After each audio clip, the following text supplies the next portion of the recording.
नमस्कार, आदाब। मैं अनूप सोनी बुलंदशहर उत्तर प्रदेश से क्राइम पेट्रोल दस्तक में आप सबका स्वागत करता हूँ। तुम भी ना पागल। अच्छा चलो मैं रखती हूँ, ये आने वाले हैं। चलो बाय।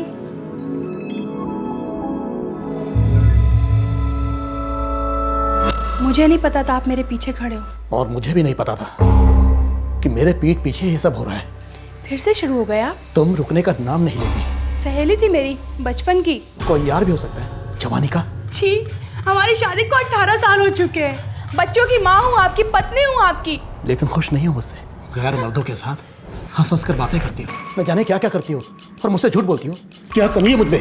क्या कमी है? बोलो मुझे, बोलो क्या कमी है मुझमें? शक की बीमारी का कोई इलाज नहीं है।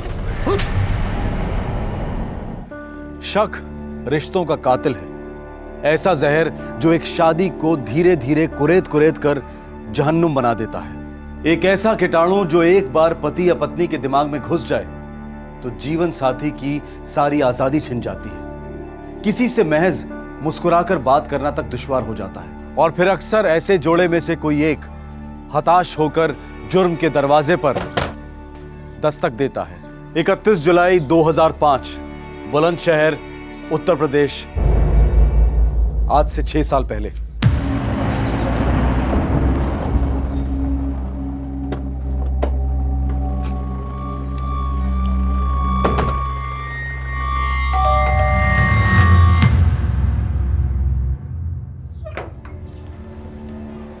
मोहन जी हमारे साथ चलिए। क्यों? कोई खबर मिली है? एक लाश मिली है। लाश? सुरजीत, बेटा सुरजीत, तेरी माँ मिल गई बेटा, तेरी माँ मिल गई।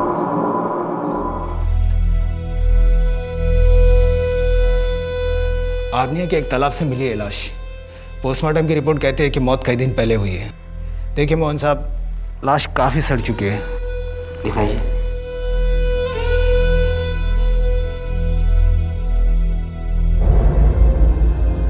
रज्जो, रज्जो, माँ उठो, पापा माँ। रज्जो को क्या हो गया बेटा? क्या कर दिया रे तेरे साथ उन लोगों ने? पापा माँ को क्या हो गया? रज्जो, माँ उठो, माँ।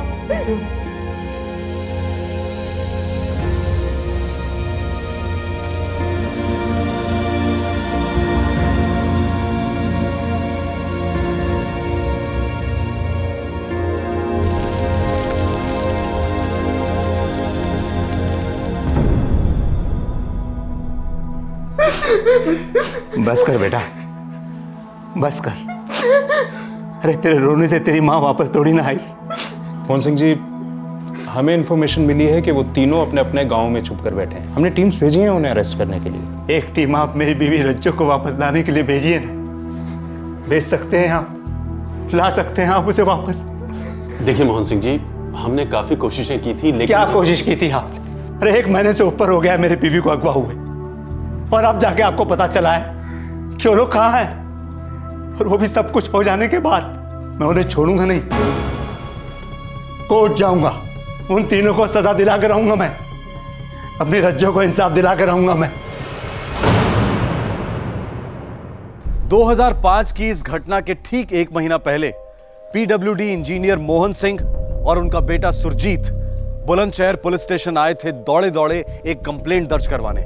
उन्होंने पुलिस को बताया कि मोहन की पत्नी और सुरजीत की मां राजेंद्र उर्फ रज्जो किडनैप हुई है। इस किडनैपिंग के 2 चश्मदीद गवाह थे, खुद मोहन और सुरजीत। सर जल्दी चलिए सर। सर लोग मेरी बीवी रज्जो को उठा के ले गए सर। प्लीज जल्दी चलिए, कुछ कीजिए सर। कौन लोग उठा के ले गए? आप जानते हैं उन लोगों को? बहुत अच्छी तरीके से सर। सर वो तीनों कमीने मेरे पड़ोसी हैं सर। सर एक वो दुकानदार ओम प्रकाश, दूसरा सर वो किराएदार सर मास्टर है सर रविचंद्र, तीसरा सर हवलदार राजीव शुक्ला सर। हमारे डिपार्टमेंट का राजीव शुक्ला? हाँ सर, वही कमीना राजीव शुक्ला सर। सर उन लोगों को उठा लीजिए सर। सर मेरी बीवी को बचा लीजिए, मैं आपके आगे हाथ जोड़ता हूँ सर। कीजिए प्लीज सर, कुछ कीजिए ना प्लीज। लेकिन कहाँ से ले गए, कैसे ले गए? सर वो मैं आपको बताता हूँ। माँ रोज की तरह मंदिर गई थी सर, और मैं भी उनके साथ गया था।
अच्छा, तो आप लोगों ने उस मारुति वैन का नंबर नोट किया? नहीं सर, सब कुछ बहुत जल्दी हो गया था सर। और सर मैं इतना घबरा गया था कि मेरे तो कुछ समझ में नहीं आया।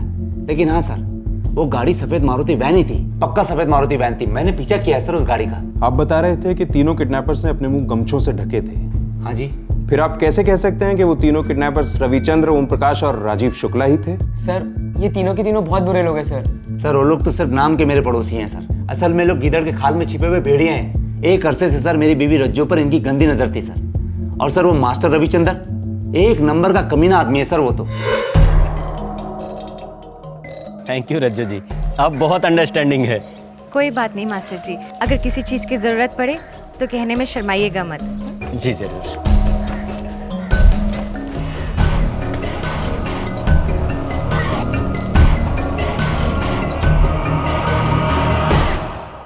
बहुत अच्छे, बहुत हंसमुख है। इनफैक्ट उनका और राघव का रिश्ता बाप बेटे का नहीं है, दोस्तों का ज्यादा है। अरे रज्जो, ये ऊपर वाले रविचंद्र के बच्चे ने किराया दिया कि नहीं? जी नहीं, बोले स्कूल वालों ने सभी टीचर्स की तनख्वाह लेट कर दी है इस बार। बोले 10 दिन में दे देंगे। बेचारे सॉरी भी बोले। सॉरी भी बोले? अरे मैं तो पहले ही इसे किराएदार नहीं रखना चाहता था। बिल्कुल पसंद नहीं है मुझे ये आदमी। क्यों जी, ठीक ठाक तो है। वैसे तो किराया हमेशा वक्त पर देते हैं, अपने आप में रहते हैं, मंदिर भी जाते हैं। तू तो बिल्कुल भोली है रज्जो, बिल्कुल ना समझ है। दुनियादारी तो कुछ समझती है नहीं। जानती है उसके स्कूल से मैंने क्या क्या सुना है उसके बारे में? क्या सुनाई दिया है आपको? देख, तुझे ये सब जानने की कोई जरूरत नहीं। तू बस उस आदमी से दूर ही रहना, समझी? ये आपके घर का फर्स्ट फ्लोर कब से किराए पर दिया था इस रविचंद्र को? यही कोई 6-7 महीनों से। स्कूल टीचर है तो सोचा कि अच्छा आदमी होगा इसलिए किराए पे रख लिया, लेकिन बहुत बड़ी गलती हो गई साहब। सर कल ही हमने उसे कहा था घर खाली करने के लिए। वो माँ को बहुत परेशान करता था। सर मेरी बीवी रज्जो तो एकदम गाय है, हर किसी पे भरोसा कर लेती है, लोगों के बुरे इरादों को समझ ही नहीं पाती। सुबह से शाम तक भगवान की पूजा पाठ में लगी रहती है, इसलिए सब में भगवान दिखता है। और ये बाकी के दो पड़ोसी ओम प्रकाश और हवलदार राजीव शुक्ला, इनके साथ क्या हुआ था? दोनों एक नंबर के कमीने हैं, बेशरम हैं, मीठी छुरी हैं दोनों। ओम जी, ये बाकी सामान रहने दीजिए। वो क्या है ना, मेरे पास 300 रुपये कम है। अरे कुछ भी सामान यहाँ नहीं रहेगा, सब आपके घर जाएगा। 300 रुपये कहीं भागे जा रहे हैं क्या भाभी जी? आपसे इतनी पुरानी और अच्छी जान पहचान है, जब पैसा आए तब दे दीजिएगा। शुक्रिया ओम जी।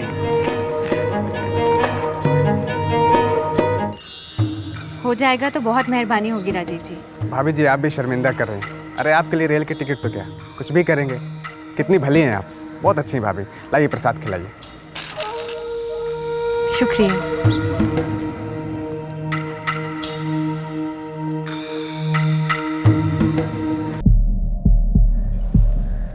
रज्जो, ये हवलदार राजीव शुक्ला, ये तो कभी किसी का काम करता नहीं, फिर तुम्हारे लिए ट्रेन का टिकट क्यों लेकर आया? क्योंकि मैं उनकी पड़ोसी हूँ।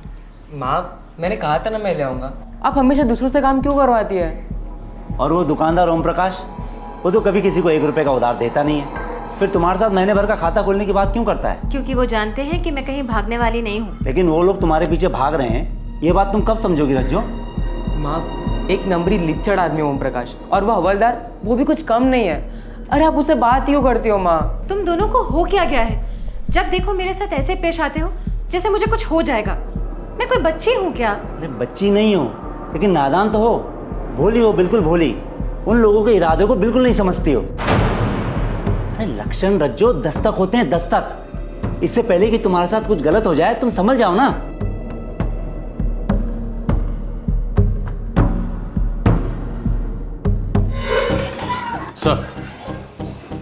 सर हवलदार राजीव शुक्ला अरनिया पुलिस स्टेशन में पोस्टेड है। फोन लगाओ रनिया थाने, बात करनी है हवलदार से। बात क्या करनी है इंस्पेक्टर साहब? जल्दी कुछ कीजिए, उन तीनों के चुंगल से मेरी बीवी को बचाइए, वरना कुछ भी कर सकते हैं, कुछ भी।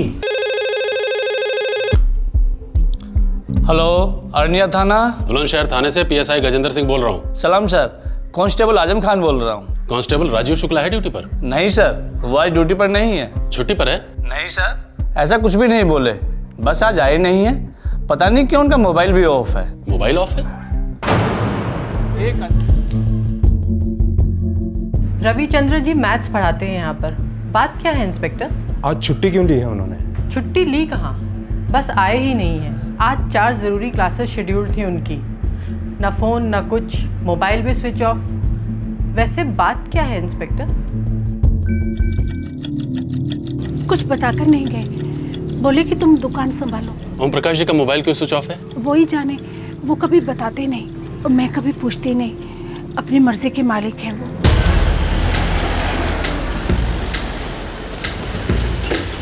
कुछ बात हुई है क्या सर जी? अभी कुछ पता नहीं है। हवलदार शुक्ला जब आ जाए मुझसे कांटेक्ट करने के लिए बोल देना। कुछ तो बात है ना सर जी। देखिए, वो पहले तो कभी बिना बोले ड्यूटी से ऑफ नहीं रहे हैं और दोनों मोबाइल भी उनके कभी बंद नहीं आए। वो हमसे हर चीज बताते हैं। आप बताइए ना, क्या बात है? कुछ मत छुपाइए हमसे। छुपे हुए तो आपके पति हैं। हवलदार शुक्ला जब आ जाए मुझसे कांटेक्ट करने के लिए बोल देना।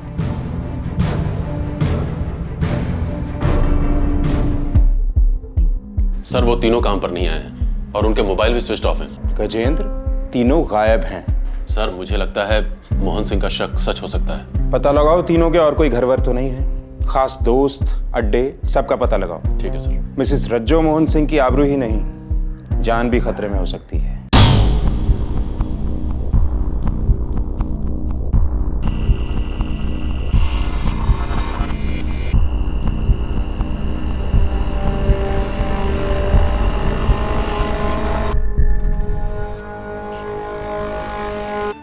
चौबीस घंटे बीत चुके हैं और आप ये बताने आए हैं कि आपके पास मेरी बीवी रज्जो की कोई खबर नहीं है।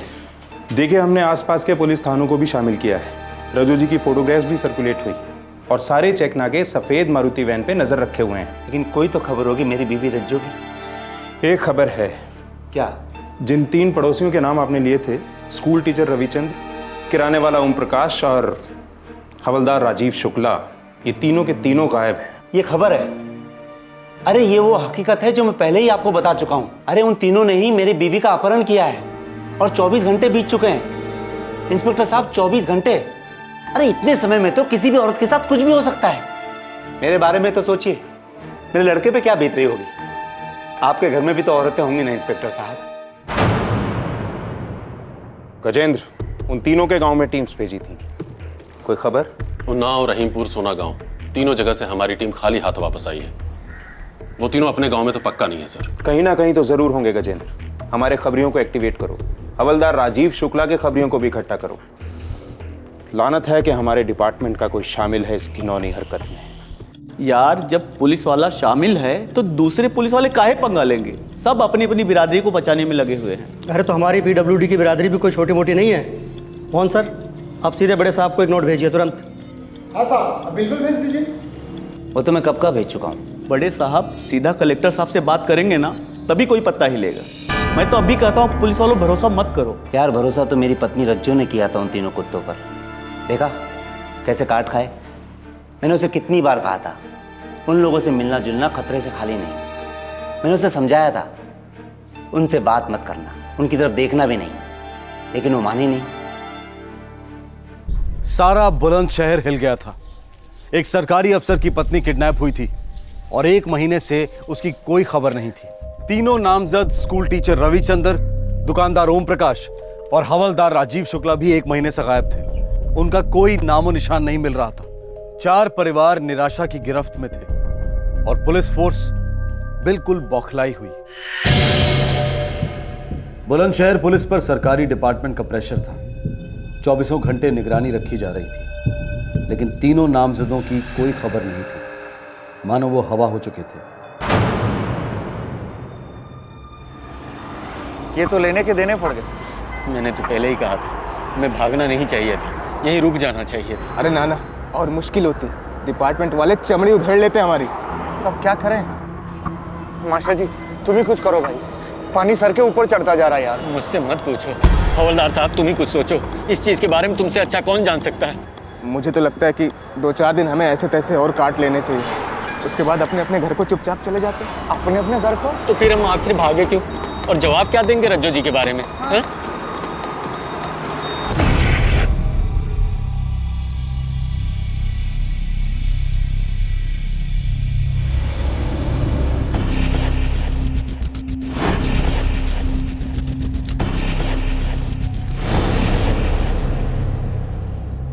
चौबीस जुलाई 2005 अरनिया पुलिस को एक तालाब से एक औरत की लाश मिली। ये लाश काफी सड़-गल चुकी थी। पोस्टमार्टम के 7 दिन बाद तक ये लाश लावारिस पड़ी रही। चूंकि रज्जो का केस गरमाया हुआ था, इसलिए स्वाभाविक तौर पर शिनाख्त के लिए मोहन सिंह को बुलाया गया। बाप बेटे दोनों ने रज्जो को आइडेंटिफाई किया। अब रज्जो की किडनैपिंग का केस रज्जो मर्डर केस में तब्दील हो गया। मैं उन तीनों को सजा दिला के रहूंगा। मैं अपनी रज्जो को इंसाफ दिला के रहूंगा। हमारा यकीन कीजिए मोहन सिंह जी, हम भी वही चाहते हैं। हम आपकी पत्नी के हत्यारों को गिरफ्तार करके रहेंगे। उनमें से एक आपके डिपार्टमेंट का आदमी है, गिरफ्तार करेंगे आप? बड़े दुख की बात है मोहन सिंह जी, अगर आप ऐसा सोचते हैं। खैर छोड़िए, जब हत्यारे गिरफ्त में होंगे तब देखिएगा आप जान जाएंगे कि पुलिस डिपार्टमेंट क्या चीज़ है। चलते हैं, चलो।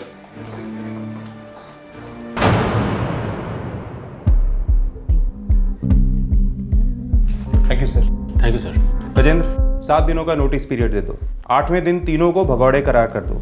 7 दिनों के अंदर अंदर सरेंडर नहीं करें तो तीनों की प्रॉपर्टीज जब्त कर लो। जी सर।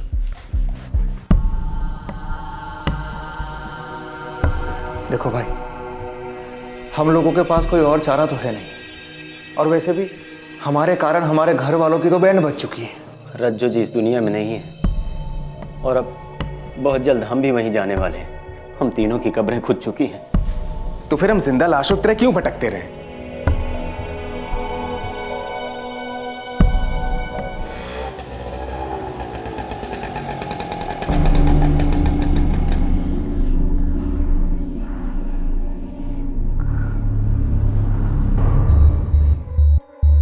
सर, हम कई दिनों से सरेंडर करने की सोच रहे थे, बस बहुत डरे हुए थे। सर जी, मास्टर जी बिल्कुल ठीक कह रहे हैं। हमको बहुत डर था कि मोहन सिंह इसमें जरूर हमको फंसाएगा। सर, हमें मालूम है कि हम इस मामले में पूरी तरह से फंस चुके हैं, लेकिन हमारा यकीन कीजिए सर, हम तीनों बेकसूर हैं सर। भाई हवलदार राजीव शुक्ला, तुमने अपने साथीदारों को बताया नहीं कि पुलिस झूठे बेकसूरों के नकाब चेहरे समेत उखेड़ती है? सर जी, अब हम तीनों सरेंडर करने आए हैं। दूध से पैर धोएं तुम्हारे, या फिर ऐसे धो डालें कि दोबारा पैरों की जरूरत ही ना हो। सालो, तुम लोग यहाँ इसलिए आए हो क्योंकि तुम लोग कंगाल हो चुके हो, पूरी तरह थक चुके हो तुम लोग। सर, बहुत ज्यादा थक चुके हैं। सही कह रहे हैं आप। गजेंद्र जी सर। इन थके हुए यात्रियों के लिए जलपान और आराम की सुविधा करो।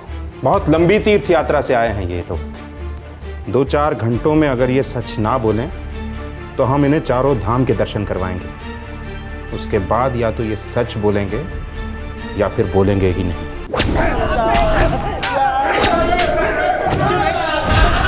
साले, मास्टर होके ऐसी करता है? हमारा यकीन कीजिए साहब, हम इसलिए भाग गए थे क्योंकि हमें पता चला कि रज्जो जी का किडनैप हो गया है और वो पागल मोहन सिंह हमारा नाम लेने जा रहा था।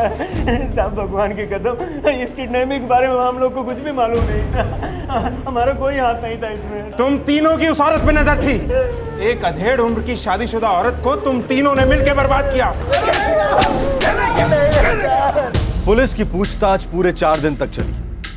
3rd डिग्री के इस्तेमाल के बावजूद तीनों आरोपी एक ही सुर में गा रहे थे, एक ही बात दोहरा रहे थे कि वो बेकसूर है। ये कोई क्रिमिनल रिकॉर्ड वाले छटे हुए हिस्ट्री शीटर्स नहीं थे जो पुलिस की मार के आदी थे। एक स्कूल टीचर था, एक दुकानदार था और एक खुद पुलिस वाला। अब सवाल यह था कि अगर ये तीनों झूठ नहीं बोल रहे थे तो फिर सच क्या था? सर, कोर्ट ने उन तीनों की कस्टडी बढ़ा दी है 1 हफ्ते के लिए। मुझे डाउट है कि इससे कुछ फायदा हो, और हैरानी की बात यह है कि इतनी पिटाई के बाद भी तीनों मुंह नहीं खोल रहे हैं। सर, शायद उनके मुंह में कुछ हो ही ना। शायद मोहन सिंह के पेट में कुछ हो। मेरी पत्नी रज्जो मर चुकी है इंस्पेक्टर साहब, अब और क्या जानकारी चाहिए आपको? 4 दिनों तक उन तीनों को लगातार पिटाया हमने। बड़े बड़े क्रिमिनल्स भी 2 दिन तक नहीं टिक पाते। अब आप उन तीनों के साथ क्या कर रहे हैं ये तो मैं देखने आया नहीं। अरे इसकी मां मरी है, मेरी पत्नी मरी है, 18 साल की शादी थी हमारी, इस घर की इज्जत थी वो, लक्ष्मी सरस्वती सब कुछ।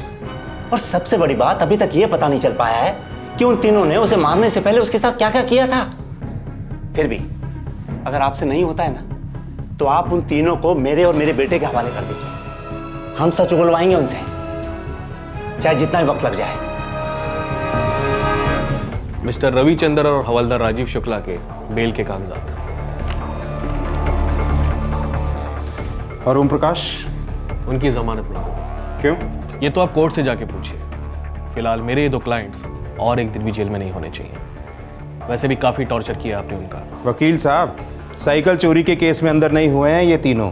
केस क्या है, किसने क्या किया है, ये तो वक्त आने पर कोर्ट में डिसाइड होगा। इंस्पेक्टर, मेरे क्लाइंट्स प्लीज।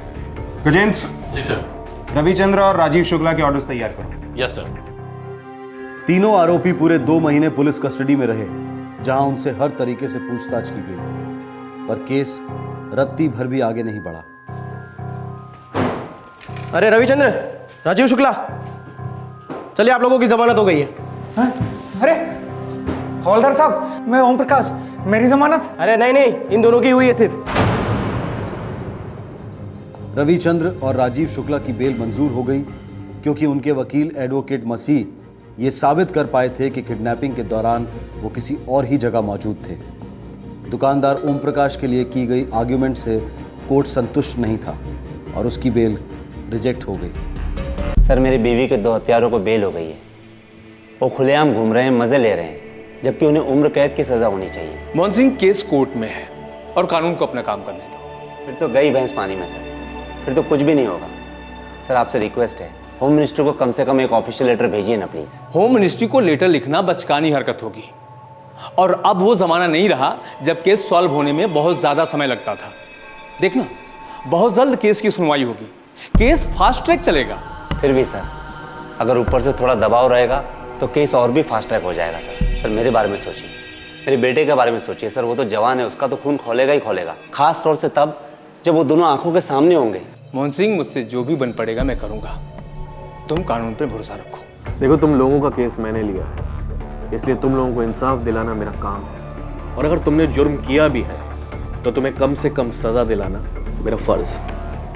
इसलिए मुझसे कुछ मत छुपाना, क्योंकि अपने वकील से झूठ बोलना सुसाइड करने के बराबर होता है। हमारी फैमिलीज, हमारी इज्जत तो वैसे ही खत्म हो चुकी है मसीह साहब, फिर हमने कभी झूठ नहीं बोला, न ही पुलिस से और न ही आपसे। औरत तुम तीनों को अच्छी तरह पहचानती, तुम लोगों की पड़ोसी थी, उसका किडनैप होता है, फिर उसका मर्डर होता है, और तुम तीनों को कुछ नहीं पता। हमारे अलावा और 56 पड़ोसी वकील साहब। लेकिन मोहन ने सिर्फ तुम तीनों का नाम लिया है। वकील साहब, ना तो हमने किडनैपिंग की है और ना ही हमने कत्ल किया है। हम लोगों ने कुछ भी नहीं किया। तो फिर किसने और क्यों? वो तो पुलिस और अदालत का काम है। आप सिर्फ हम तीनों के बारे में सोचिए वकील साहब, और ओम भाई को भी जल्दी वहां से निकलवाइए। पता नहीं ये पागलपन कब तक चलेगा। 6 साल, पूरे 6 साल तक कोर्ट में आर्ग्यूमेंट्स चलते रहे। रविचंद्र, राजीव शुक्ला और ओम प्रकाश का वकील बार बार एक ही बात कहता रहा कि उसके क्लाइंट्स को बलि का बकरा बनाया जा रहा है। मोहन अपने आरोपों से टस से मस नहीं हो रहा था। वो सिर्फ यही कहता रहा कि तीनों मर्दों की उसकी पत्नी पर बुरी नजर थी। ओम प्रकाश 6 साल जेल में कैद रहा, जबकि उसके साथी आरोपी रविचंद्र और राजीव शुक्ला को बराबर बेल मिलती रही। आखिरकार 2011 में यह केस अपने सर के बल उलट गया। पुलिस को एक खबर मिली थी। ये एक ऐसी खबर थी जिसने पहले पुलिस के, फिर सारे बुलंदशहर के छक्के छुड़ा दिए।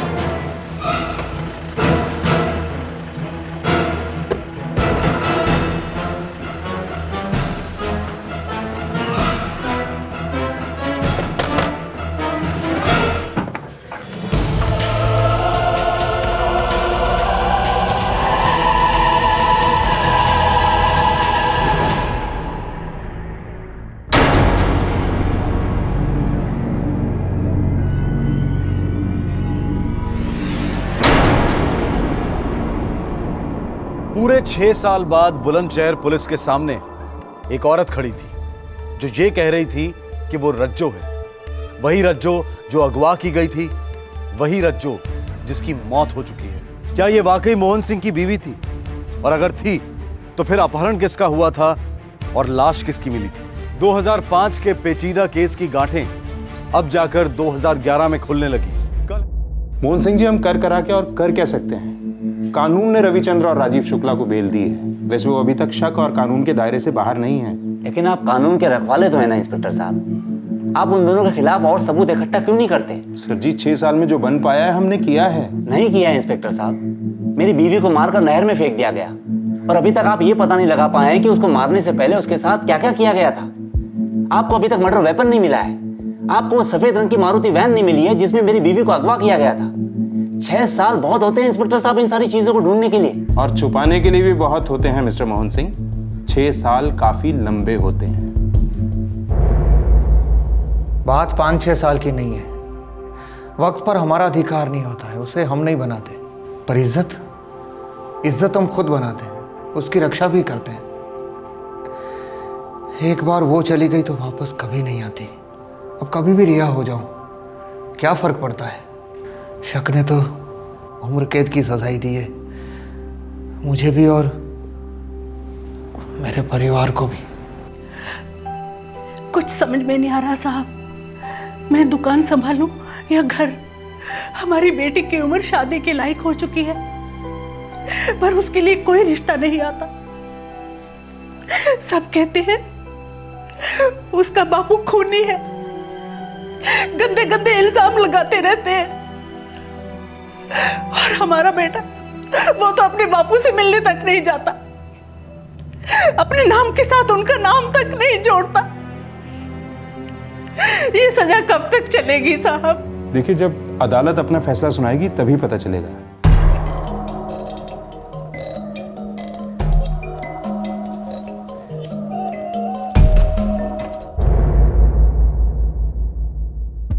एडवोकेट मसीह, रविचंद्र, आप लोग जो कह रहे हैं वो नामुमकिन है। मुझे भी ऐसे ही लगा था सर, लेकिन ये सच है। 1 साल पहले ही मुझे शक हो गया था कि इस केस की सच्चाइयां कुछ और हैं, इसलिए हमने अपनी खुद की तहकीकात शुरू कर दी।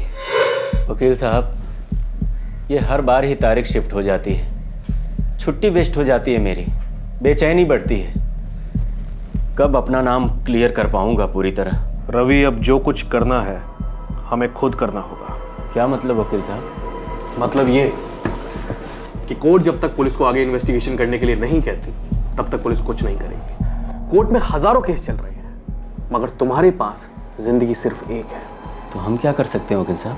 खुद पुलिस बन के इन्वेस्टिगेशन कर सकते हैं। रवि, ये जो औरत रज्जो है, उसके अतीत के बारे में तुम मुझे कुछ बता सकते हो? उसका कोई पुराना दुख, कोई दर्द, कोई गुजरा हुआ हादसा? वकील साहब, वो तो हमेशा मुस्कुराती रहती थी, मदद करने में हमेशा आगे।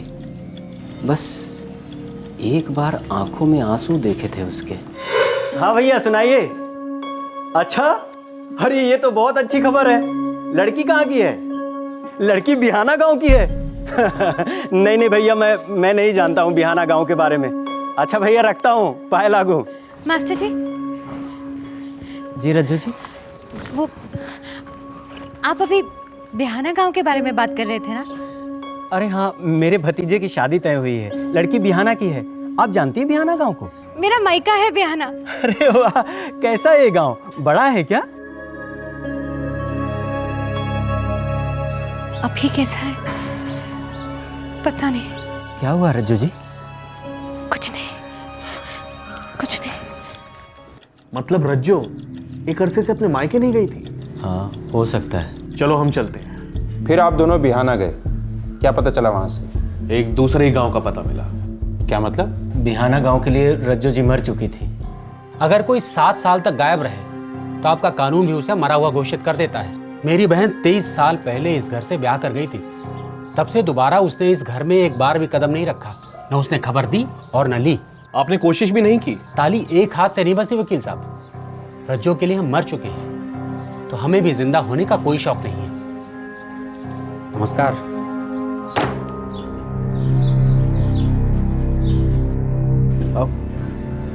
ये आप क्या कह रही हैं? हाँ जी, मैंने सारी बातें सुनी। अब मेरी सुनो, ये जो रज्जो है ना, उसको तो शादी करनी नहीं थी, जबरदस्ती ब्याह दी गई। शादी क्यों नहीं करना चाहती?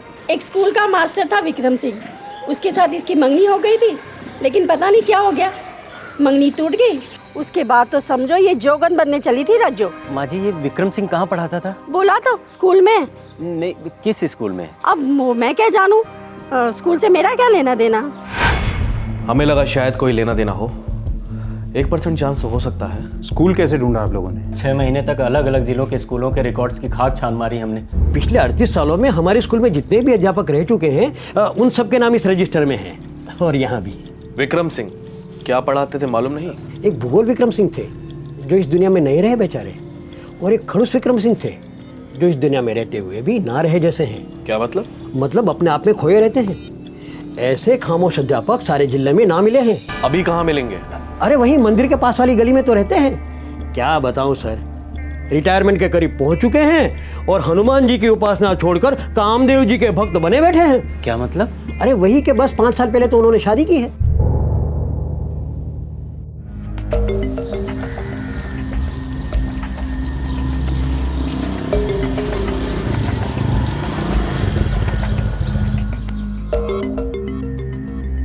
वकील साहब, हाँ शायद यही विक्रम है।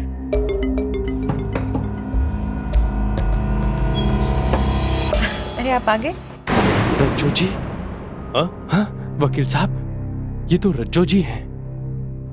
हाँ, आर यू श्योर? हाँ, रज्जो जी।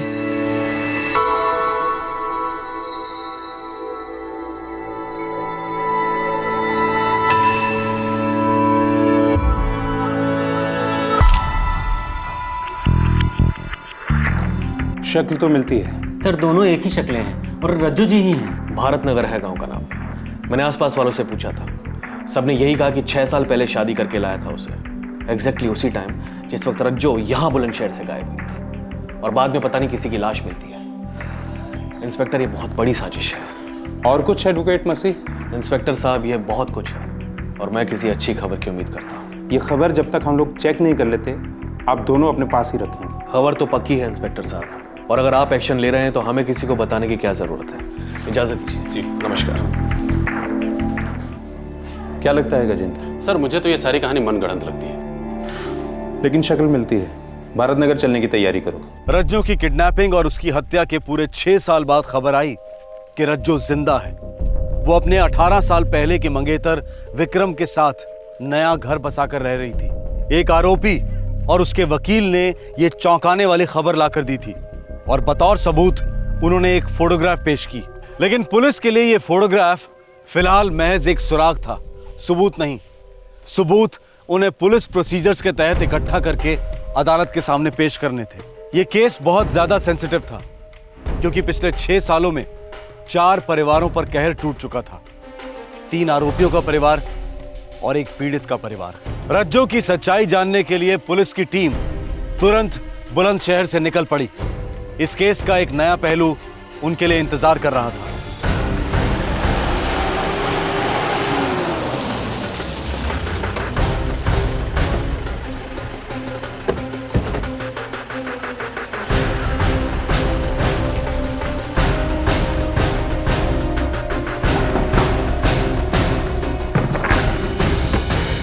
जी? आपका नाम? जी, मैं रज्जू। आप शादीशुदा हैं? जी हाँ। पति का नाम? विक्रम सिंह। विक्रम। क्या बात है इंस्पेक्टर, क्या हुआ? जी जी, यही है मेरे पति विक्रम सिंह। जी, आप लोगों को हमारे साथ बुलंदशहर चलना होगा, बाकी बातें रास्ते में करेंगे। चलिए।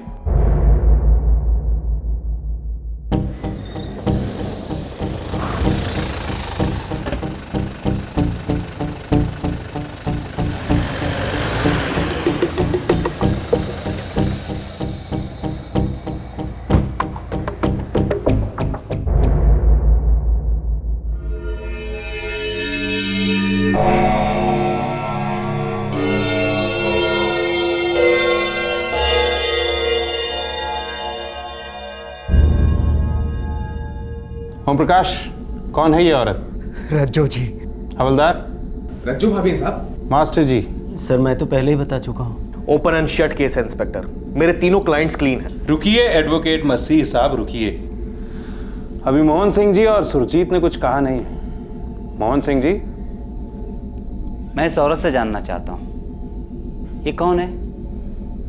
हाँ, आप मोहन सिंह की बीवी से विक्रम सिंह की बीवी कैसे बनी? इस आदमी के शक ने मुझसे मेरा बच्चा, मेरी जिंदगी, सब कुछ छीन लिया। 18 साल मैं इसके साथ रही पत्नी बनकर, इसे अपना सब कुछ दिया, लेकिन इसने सिर्फ शक किया। रज्जू जी, इस बार मेरी तनख्वाह थोड़ी लेट आएगी, किराया 1 हफ्ते बाद दूंगा। कोई बात नहीं मास्टर जी। कोई बात क्यों नहीं है? हाँ, कोई बात तो जरूर है। ये क्या गन चल रहा है तुम दोनों के बीच में? कैसी बातें कर रहे हैं आप? तू अंदर चल, चल अंदर। मोहन भाई साहब, ये ओए साले, भाई साहब भी बोलता है और मेरी बीवी रज्जो पे बुरी नजर भी रखता है। हाँ, चल घर से निकल, तू घर से निकल कुत्ते, वरना मैं पुलिस के पास जाऊंगा, समझे? देख रहे हो ना भाई साहब आप लोग? हाँ, अरे कमीनेपन की हद होती है। मेरी बीवी रज्जो पे नजर रखता है ये आदमी। शिक्षक कहता है अपने आप को, शिक्षक। थू।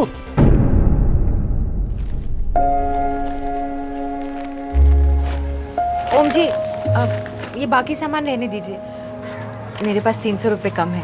पैसे कम है तो क्या हुआ, कहीं भागे जा रहे हैं क्या? शुक्रिया ओम जी।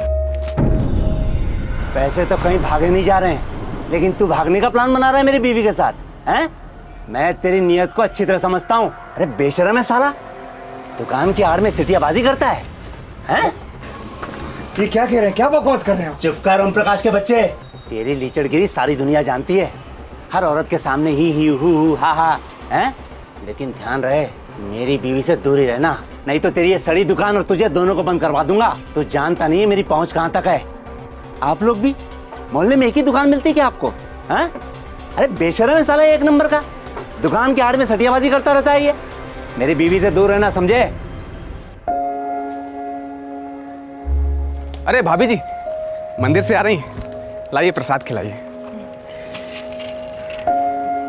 आपने ट्रेन की टिकट मंगवाई थी, वो मैं ले आया हूँ। ये रही आपकी ट्रेन की टिकट और बाकी के बचे पैसे। ए साले हवलदार, छोड़ मेरी बीवी का हाथ। रुक, अभी आके बताता हूँ। भाभी जी, ये तो हद हो गई, आज जवाब दे के ही रहूंगा। नहीं नहीं भाई साहब, मैं आपके आगे हाथ जोड़ती हूँ। देखिए, बात बढ़ाने से क्या फायदा, आप अपने घर अबे जाइए। 2 टके के हवलदार, तेरी हिम्मत कैसी हुई रे बीच रास्ते में मेरे बीवी पे हाथ डालने की? मोहन जी, बहुत हो गया। बहुत तो अब होगा। डीसीपी से लेकर कलेक्टर, हर एक से पर्सनल टच में हूँ मैं, छोड़ूंगा नहीं तुझे मैं। और ये सारा मोहल्ला गवाही देगा मेरे लिए। देख रहे हो ना आप लोग? हाँ, आप सब लोग देख रहे हो ना क्या जमाना आ गया? ये रक्षक ही भक्षक बन गए। बेटा डरता नहीं हूँ मैं तुझसे, ऊपर तक जाऊंगा, याद रखना। चल जो, चल, टंगी लगा रखी है इधर। ये तीनों अच्छे लोग हैं, हमेशा मेरी मदद करते, शरीफ लोग, घर बार वाले लोग। इनको सबके सामने जलील होना पड़ा, इनके कारण मुझे शर्मिंदगी महसूस होती, माफी मांग नहीं सकती। ये फिर गलत समझ बैठे तो एक औरत के लिए कितनी बुरी बात है। इस उम्र में शादी के इतने साल बाद ये सब देखना पड़े। कहीं भी अकेले जाने नहीं देते, मंदिर जाती तो भी सुरजीत को साथ भेजते, 24 घंटे मुझ पर निगरानी रखते। मेरे बच्चे को इन्होंने इस कदर अपने काबू में रखा था, वो तो भूल ही गया था कि मैं उसकी माँ हूँ। मैं सारा दर्द पीकर इन दोनों की पूरे दिल से देखभाल करती, मुस्कुराते हुए ताने सुनती। लेकिन एक रात तो हद हो गई। पापा, कल दोपहर को मम्मी किसी से फोन पे बात कर रही थी, जैसे ही मैं आया तो तुरंत फोन काट दिया। बकवास मत कर सुरजीत, वो मैं अपनी सहेली से फोन पे बात कर रही थी। वही था ना, शादी से पहले वाला स्कूल मास्टर जिससे तेरा चक्कर चल रहा था, जिसकी झूठन को तेरे बाप ने मेरे गले से बांध दिया। बस भी कीजिए, बच्चे के सामने कितनी गंदी बात कर रहे हैं। सुरजीत, तुम अंदर जाओ। सुरजीत कहीं नहीं जाएगा, तो यहीं रुक बेटा। तुझे जानना जरूरी है कि तेरी माँ कौन है और कैसी है। बता, शादी से पहले तूने क्या क्या गोल खिलाए थे? किसे फोन करती है? किसे फोन करती है? नहीं समझ में आता तेरे? बोलो नहीं समझ में आता है? कितनी बार मार खाएगी? किसी को नहीं, मैं अपनी सहेली से बात कर रही थी। वो स्कूल मास्टर सहेला। रोको ना अपने पापा को, रोको ना इन्हें। रोकू? मैं रोकू? मेरा तो दिल करता है कि मैं भी आपको मारूं। सुना बेटे ने क्या कहा? हैं? बता किसको फोन कर रही थी? बता किसे फोन कर रही थी? हैं? मोहल्ले वालों के साथ भी गुलछर्रे उड़ाती है? किन किन लोगों के साथ तेरा चक्कर है? बता। शादी के तुरंत बाद इन्होंने मेरे घर वालों से सारे रिश्ते नाते तोड़वा दिए। जब बाबा गए तब भी जाने नहीं दिया। पूरे 18 साल किसी से मिलने नहीं दिया। और फिर उस रात जैसा लगा जैसे मेरा बच्चा, मेरा सुरजीत भी मुझसे अलग हो गया है। उस रात मेरे अंदर कुछ टूट गया और मैंने वो घर छोड़ दिया। मैं भगवान को साक्षी मानकर इस शादी को तोड़ रही हूं। मुझे ढूंढने की कोशिश मत कीजिए, मेरा अब आपसे कोई नाता नहीं। सुरजीत बेटा खुश रहो। भगवान से प्रार्थना करती हूँ कि किसी दिन तुम्हें सच और झूठ के बीच का फर्क पता चले। मैं रहूं ना रहूं, मेरी दुआएं तुम्हारे साथ हैं।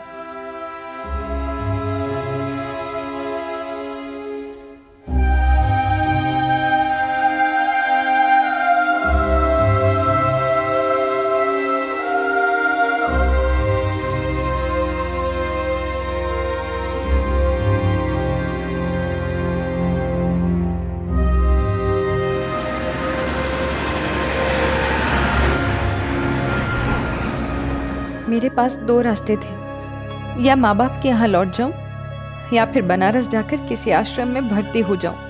लेकिन भगवान ने तीसरे रास्ते को मेरी ओर भेजा।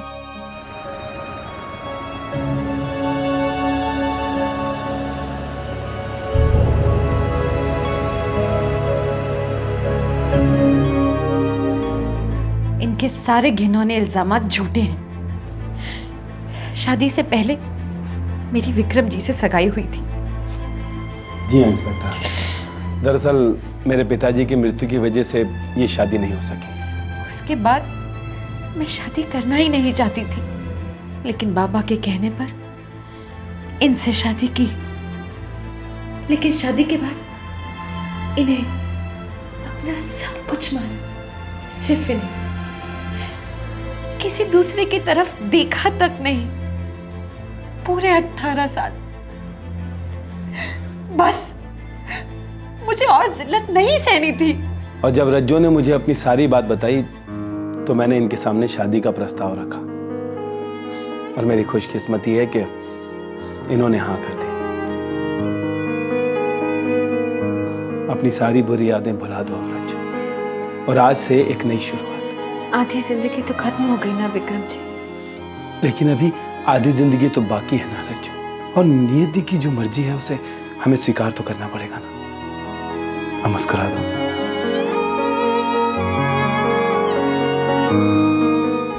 उस दिन के बाद से मैंने आज तक पीछे मुड़कर नहीं देखा। मुझे आज जाकर पता चला है कि मेरे जाने के बाद ये सब हुआ है, लेकिन मैं चौंकी नहीं। इनसे और उम्मीद की भी क्या जा सकती है। लेकिन अगर मुझे पहले भनक होती तो मैं पहले ही इनका पर्दाफाश कर देती। कम से कम इन 3 भले लोगों की जिंदगी तो खराब नहीं होती। इस बयान ने तीनों आरोपियों को भी ताकत दी अपनी बेगुनाही की आवाज बुलंद करने के लिए। एक बहुत अहम सवाल का जवाब सामने आया, आखिरकार ये तीनों आरोपी फरार क्यों हुए थे? पूरे गांव में खबर फैल गई थी कि रज्जो जी अगवा हो गई हैं। हमने सुना कि मोहन सिंह हमारे खिलाफ शिकायत दर्ज करने जा रहा है। इस पागल आदमी ने तो हमारा पल्ला वैसे ही कमजोर कर रखा था। पूरे मोहल्ले के सामने हमें बेइज्जत कर चुका था ये। देख रहे हो ना आप लोग? हाँ, आप सब लोग देख रहे हो ना क्या जमाना आ गया है? ये रक्षक ही भक्षक बन गए। मेरी बीवी रज्जो पर नजर है इस आदमी की। अरे यह आदमी अपने आप को शिक्षक कहता है। आइंदा से सामान वामान लेने नहीं आएगी वो यहाँ। पहुंच मत जाना घर पे। हम बहुत ज्यादा डर गए थे। हम बहुत सीधे साधे लोग हैं साहब, कोई पहुंच नहीं, पहचान नहीं। मैं तो पुलिस फोर्स में होने के बावजूद इतना डर गया। इन दोनों का तब बुरा हाल था। हमने सोचा जब तक राजू भाभी नहीं वापस मिलती तब तक हमारा छुपे रहना ही बेहतर है। क्या दिन देखने पड़ रहे हैं हवलदार भाई। जिंदगी में किसी का कोई नुकसान नहीं किया, सबसे दोस्ती, कोई बैर नहीं, फिर भी मैं तो बच्चों को सच्चाई और नेकी का पाठ पढ़ाता हूँ, उस पर अमल भी करता हूँ। मैं मोहल्ले में सर उठा के चलता हूँ, और मैं ही क्यों, आप सभी भी तो चलते हैं। लेकिन अगर पुलिस हमें गिरफ्तार करके घसीट के घर से ले गई तो मोहल्ले में कितनी थू-थू होगी। पुलिस मार मार के खाल खींच लेती है लॉकअप में। अरे यार, हम अपने घर लौट भी पाएंगे क्या कभी? ऊपर वाले पे भरोसा रखें। चलो अभी चलते हैं। शिकायत दर्ज हो चुकी है और वारंट भी हमारे खिलाफ निकल चुका है।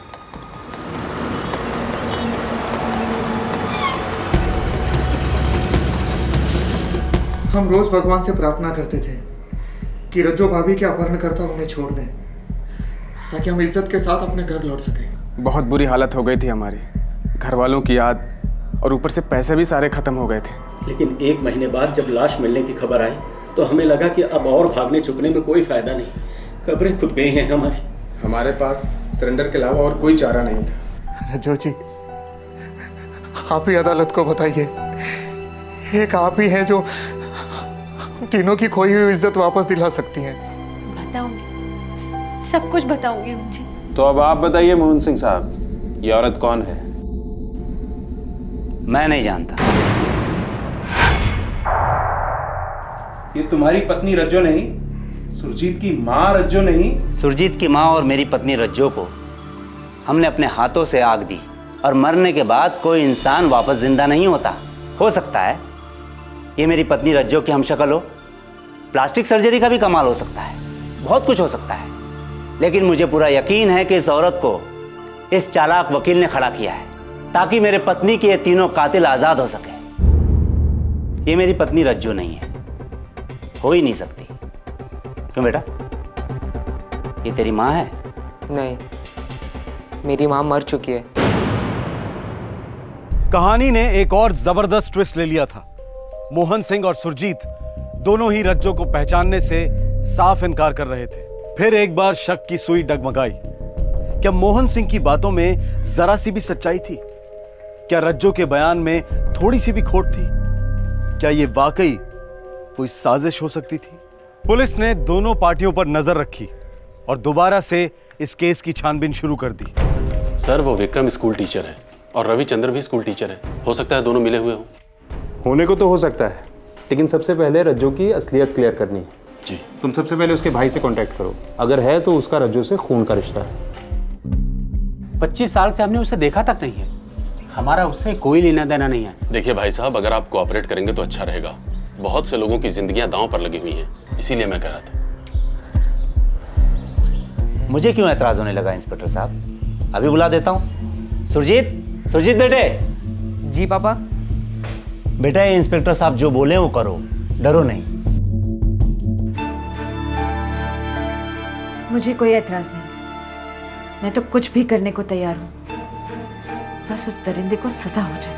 अपने आप को रज्जो कहने वाली औरत, असली रज्जो का बेटा सुरजीत और असली रज्जो का भाई, तीनों का डीएनए टेस्ट करवाया गया। यह टेस्ट शक को यकीन में बदलने वाला था।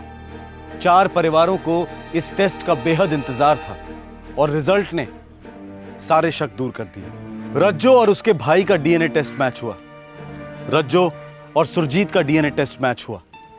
रज्जो वाकई रज्जो थी, सुरजीत की मां और मोहन सिंह की पत्नी जिससे उसने रिश्ता तोड़ा था। मोहन सिंह, 6 साल तक तुम मेरे केबिन में आकर मुझसे सवाल करते रहे। आज मैं तुम्हारे घर आया हूं, मुझे कुछ जवाब चाहिए। कैसा जवाब? रज्जो की किडनैपिंग और लाश की सच्चाई क्या है? वो तो 6 साल पहले ही मैं आपको बता चुका हूँ। 6 साल पहले मैंने और मेरी टीम ने 3 बेगुनाह लोगों को जानवरों की तरह पीटा, उन पर केस किए, उनकी जिंदगियां बर्बाद हुई।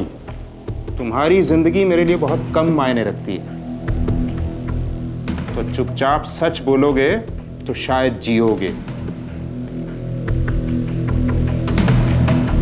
अरे रज्जो, रज्जो,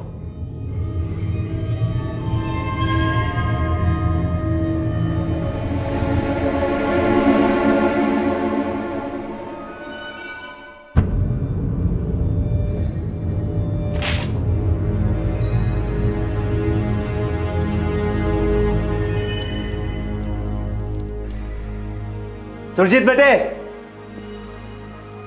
हाँ पापा। मेरा शक सही निकला बेटा, भाग गई वो उल्टा। तेरी माँ तुझे मुझे हम दोनों को छोड़कर भाग गई। भाग गई बेटा। नहीं नहीं पापा, ऐसा नहीं हो सकता पापा, वो अभी नहीं जा सकती पापा, नहीं ऐसा नहीं है।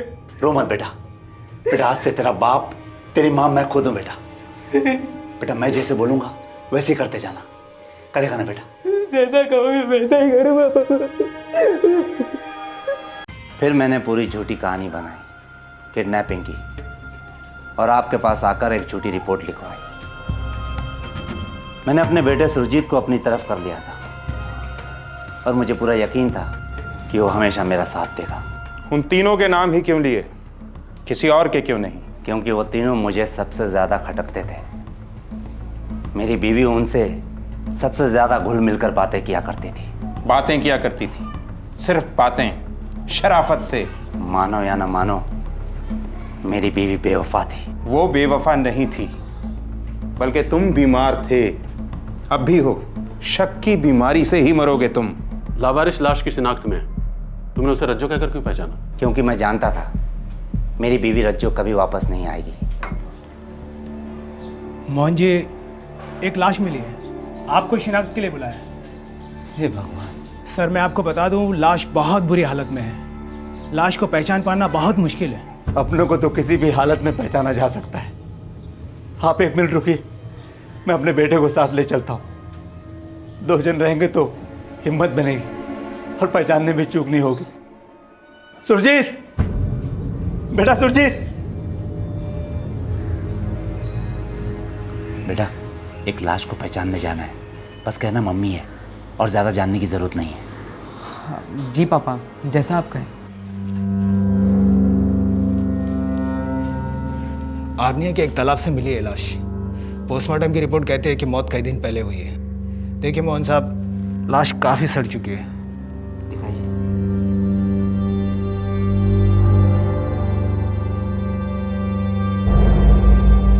रज्जो, रज्जो, माँ, क्या कर दिया रे तेरे साथ उन लोगों ने? पापा। उन तीनों कमीनों पर मर्डर और किडनैपिंग का चार्ज लगाकर मैं आधी लड़ाई तो वैसे ही जीत चुका था। ऊपर से उन तीनों बेवकूफ़ों का भागना मेरा काम आसान कर गया। मर्डर का केस बनते ही उनके टेंटवे दब चुके थे, हमेशा हमेशा के लिए। हमेशा हमेशा के लिए तो बस एक ही चीज रहेगी, तुम्हारे शक की बीमारी, जो तुम बखूबी अपने बेटे को भी दे चुके हो। मुबारक हो, जश्न जेल में ही मनाना, पूरी उम्र पड़ी है।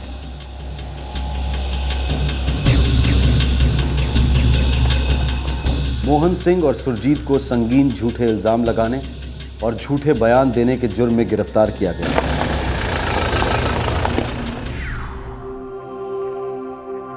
दोनों पर मुकदमे चलेंगे और 10 साल की सजा होने की संभावना है।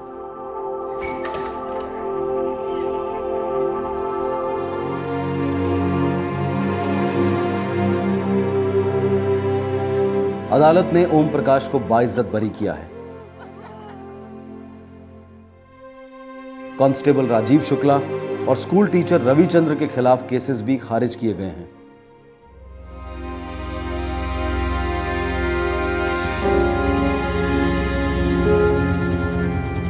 रज्जो विक्रम के साथ खुश तो है, पर अपने बेटे की याद और बुरे दिनों के सपने उसे आए दिन डिस्टर्ब करते रहते हैं। शक का शिकार जिंदगी भर तड़पता है। कल और आज 2 भागों में दिखाई गई ये दास्तान शक की कहानी वाकई एक अद्भुत केस है। किसी ने किसी की जान नहीं ली, लेकिन शक ने कितनी सारी जिंदगियां बर्बाद कर दी। मर्द और औरत के रिश्ते के बीच में जब शक का वायरस दाखिल होता है तो वो एक दस्तक होती है कि सिर्फ रिश्ते ही नहीं बल्कि रिश्तेदार भी खतरे में हैं। क्राइम पेट्रोल दस्तक लगातार आपके लिए जुर्म की कहानियां लेकर आता रहेगा। हमारा मकसद है जुर्म से लड़ना, उसे कम करना, और उसके लिए सबसे ज्यादा जरूरी है उसे समझना। आपसे फिर होगी मुलाकात, तब तक अपना ख्याल रखें, सुरक्षित रहें। जय हिंद। इस तरह के और भी एपिसोड देखने के लिए हमारे चैनल को सब्सक्राइब करें और बेल आइकन दबाना ना भूलें।